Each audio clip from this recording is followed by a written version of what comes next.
এদিকে রান্না হচ্ছে নতুন আলু দিয়ে ডিমের কষা, আর অন্যদিকে আমি বানিয়েছি গোবিন্দভোগ চাল আর ঘি দিয়ে একদম মোমো করে একটা গন্ধওয়ালা বাসন্তী পোলাও। এই ছিল আমাদের আজকের 31st নাইটের পিকনিকের মেনু।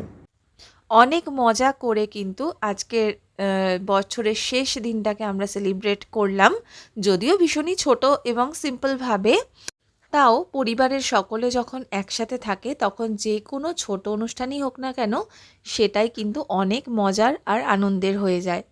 তো আজকের পোলাওটা আমি রান্না করেছিলাম, আর এই নতুন আলু দিয়ে ডিমের কষাটা আমার মা করেছিল। মা কিন্তু এটা দারুণ বানায়, আর পোলাওটাও কিন্তু খেতে বেশ সুন্দর ঝরঝরে হয়েছিল। তো এই কম্বোটা আমার কাছে তো ভীষণই ফেভারিট। তোমরা আশা করি প্রত্যেকেই কিছু না কিছুভাবে আজকে দিনটাকে সেলিব্রেট করেছো।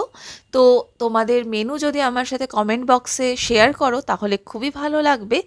আর তার সাথে আমার এই ফ্যামিলির মানে দ্য বং বেগুনি ফ্যামিলির সকল মেম্বারকে জানাই নতুন বছরের শুভেচ্ছা।